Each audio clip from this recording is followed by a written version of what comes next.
Bukod nga sa bagyo ay problema rin ni Ma'am kung paano nga masosolusyonan yung old tattoo niya bago siya mag-flight pabalik ng Japan. Tapos sabayan pa ng tinodo ng kilig dito sa kabila dahil nga sila ay couple, wala sila lamangan sa bagay-bagay. Mapatipo nga sa damit, sombrero o sapatos at maski nga sa tattoo.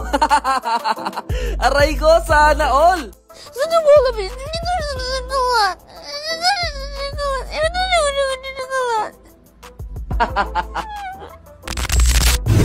Umpisaan na natin ang sakuna. Ako si Raven, isang simpleng tattoo artist na may munting spot at balit na negosyo.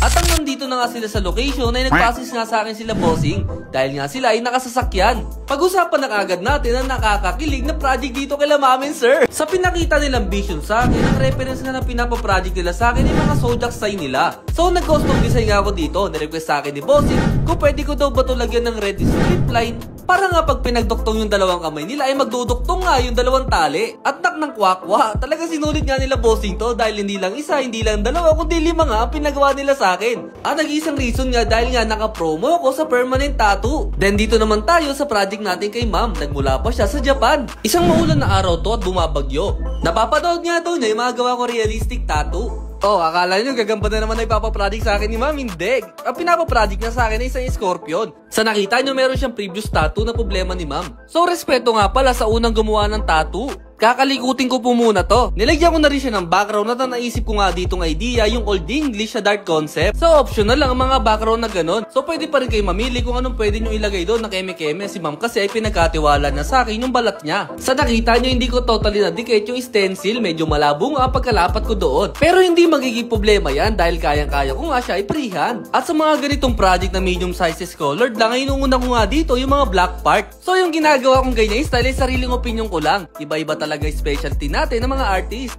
Kung saan tayo mas gamay, kung saan tayo mas komportable, doon tayo magaling. Di natin namalayan na pahaba na naman ang kwentuhan natin. So ito na po yung outcome. Be! Ito yung lagi kong sinasabi na importante nga yung cleaning sa isang tattoo dahil nga to ay dadalhin natin habang buhay. Naknang kwek-kwek talaga itong si boss at saka si madam. Alam nyo ba ang haba ng kwentuhan namin, nag-enjoy yung ako na tinatatuan sila. Napakababait pa. O paano ha, kita-kisa lang tayo dito sa hideout spot. Bago mo nga po i-scroll down yan, pwede po ba muna akong makisuyo? Pakihit naman po ako ng heart reaction. Kung okay lang, pakihit na rin po ako ng follow button. So this is Raven Tattoo TV. So yun lang, keep safe!